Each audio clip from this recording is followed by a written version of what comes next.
Good afternoon and welcome to today's video. Today's topic is the biggest challenge to healing from burnout.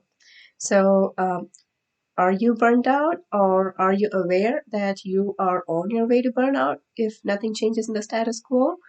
Whether you're aware of it or not, this is an important step which can be a big life changer for you because it was a life changer for me. So, let's talk about it. The biggest challenge to healing from burnout. Are you ready? So the biggest challenge to healing from burnout is not being aware that you are going through burnout. Simple enough, isn't it? But it is so important because so many of us miss the fact that we are going through burnout. And I'm speaking from personal experience here. Okay. So when I started off being burned out, I started off with extreme fatigue. And it can look different for each of us. It may not be the same way that burnout shows up in our lives for you or for me or for somebody else. For me, it started off with extreme fatigue. For someone else, it can be some other manifestation of burnout.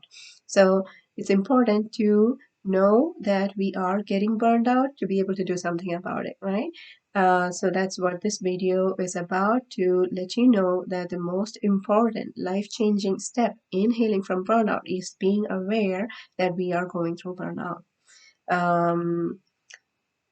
I can give you a small example from my experience. I do not know if it may resonate with you, but I hope it helps to demonstrate the importance of what I'm talking about now. When I started off with burnout, I started off with feeling extremely fatigued, like extremely fatigued, to the point where I would walk down the hallway with my laptop to a patient room. If it's a long hallway, by the time I'm at the end of the patient room, I am tired. Like I feel drained. My mind is okay. I can talk to the patient. I can do my work.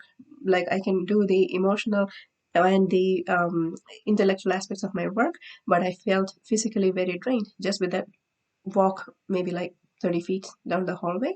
And that was unusual for me, and I did not realize that that was one of the symptoms of feeling burned out as well.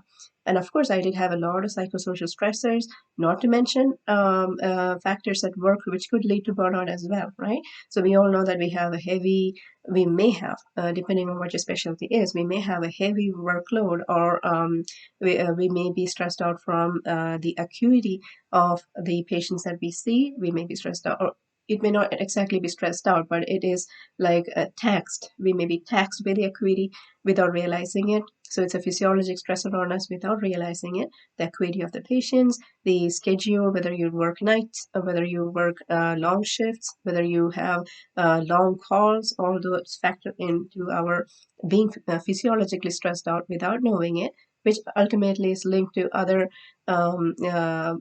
emotional factors and even neuroendocrine factors. All these can lead to burnout. So it may be easy to miss that we are starting to get burned out because these were tasks which we were used to doing in our daily life. We handled them so well before. There is no reason why I shouldn't be able to handle it right now. That's what we may be thinking. So it's very easy to miss the fact that we are getting burned out.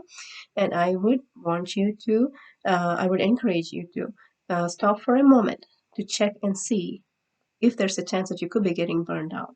Okay, so that's the most important step in healing from burnout, to being aware that we are actually going through burnout. So if this resonates with you, if you have any questions, please do leave them in the comments below. I hope this has been helpful for you, and I hope to be back in about a week's time with more information on healing from burnout, especially the top 10 ways to identify burnout. Right, I wish you a very stress-free and refreshing, peaceful, and healthy week ahead till we meet again. Namaste.